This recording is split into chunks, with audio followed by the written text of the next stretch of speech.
Dave from the Redneck Garage. Well, this weekend I'm putting the Jeep aside for just a little bit and going to be picking up where we left off on the Toyota Corolla S model 2005. If you remember, we bought that for my middle son who's 16 now, and he just got his license, and he's finally decided that, hey, yeah, I want to help you work on it, because I just put it aside telling he wanted to get out here and work on it. I was like, man, whatever. So now he's all fired up. Now he's got a driver's license. So this weekend we're going to be working on that, trying to get it closer to getting ready to be painted. So let's take a look at where we're at with that project. So as they're standing, I'm starting to see some high and low spots, and then we're going to layer it again, sand it until we get pretty smooth. It may not be exactly like the other side, but it's going to be smooth and black and shiny, so that's all we're dealing with.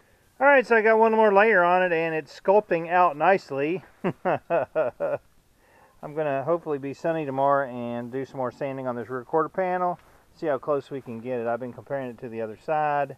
I need to bring out a little lip across the bottom. We'll see how well that turns out.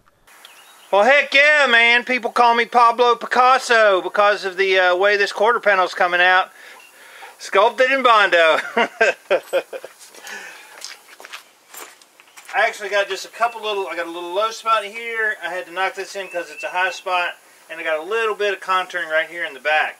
And then just kind of sand around that corner. But man, it's starting to look like a quarter panel. Got a little bit of work around this wheel well opening. Now, I'm not saying this is going to be perfect for sure. But I will say that it's going to look much better than the crunched in quarter panel that we started with. And truthfully, if I had to do it over, I would have cut it out and put a new one in. But we're past that stage. Alright, I'm still working, drinking my iced tea. That's what we do in the South, is we drink iced tea. Awesome. Well, she's shaping up nicely. This is day 2, and I'm working on sculpting that back little section above the light, because it's pretty noticeable if it doesn't cover the light. So I'm working on getting that smoothed out. Zachary! Zachary! Hey. We're going to be painting these body effects today with help with the dogs. Awesome. So he's getting them scrubbed down really, really well, making sure there's no junk on them. And we're going to shoot those, the rear bumper and those today. And that's super cool. And that'll be one less thing. And then once we get this real quarter in primer, then I can go ahead and install the bumper. I'm going to shoot this thing. Alright, so Zachary got everything prepped and we're ready to shoot. I got my black paint in my PPG cup. FX3000 spray gun. Jennifer's cutting the backyard. I got her working, which is good. And we're going to put some paint on this thing. So we'll get back with you in just a minute. Alright, I got the first coat of base coat on it and it looks really good. One of the things you don't want to do is while you're doing body work, don't go out and start spraying. I'm doing that today, but you know, these are bumpers and like spoilers, so it'll turn out fine. If I was doing a hood or something, I would not want to spray with Bondo dust on me because it'll just get all the crap in your paint. And I've got my easy shade up, right? But when we paint the car, I'm going to have to put up a little bit more substantial redneck spray booth. Alright, so in between coats, the best thing to do is have you a Michelob Ultra for fat people.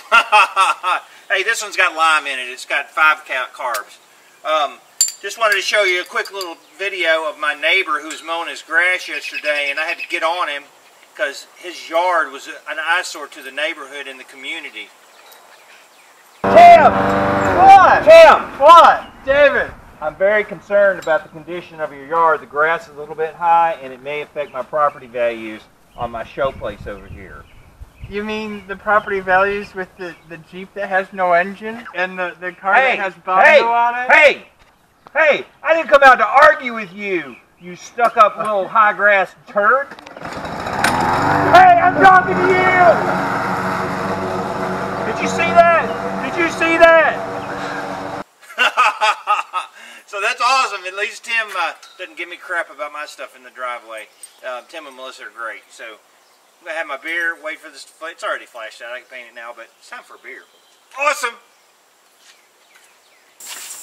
On the Toyota, I'm using the Speedo line clear, and it's a typical clear. It's a 4-to-1 mix ratio. So we're going to mix up 4 ounces with 1 ounce of hardener.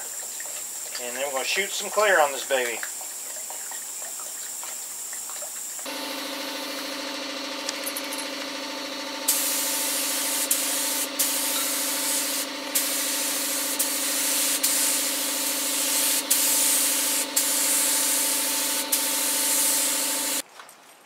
Get that Jeep washed. I'm taking it for a drive later.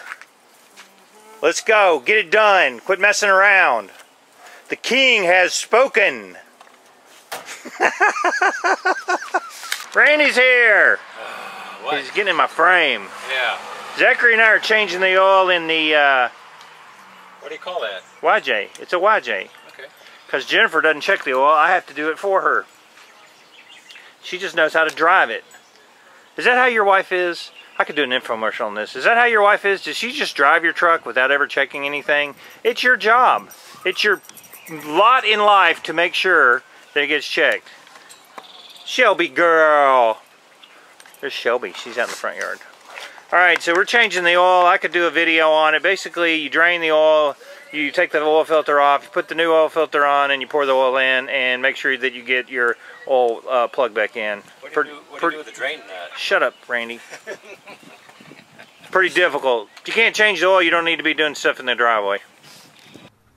Alright, so it flashed out really well for an inexpensive clear. I'm really happy with that. We got all the little piece parts painted. What do you think, Zach? Good. I'm happy with that. They glossed out real nice. I may buff them, probably not. Who knows? They look pretty good. I'm not too worried about buffing them for the bumper. Okay, so that's awesome. We got a lot done, accomplished on the Toyota. I've got that little contour around the wheel well opening is kind of a pain in my butt, so I'm still working on getting that like I wanted it. It's kind of flat, and then it contours out, and then it goes up flat, so I don't know. I'm still working on the little bit of contour of that, but once that gets done, we're going to be spraying some polyester primer on it, block sanding it down, and we're going to be pretty close to, aside from a couple little nicks and things that I'm going to be fixing, getting this baby painted in the Redneck Spray booth. We're bringing that back this year. So keep on following us. I'm David from the Redneck Garage. Keep turning wrenches.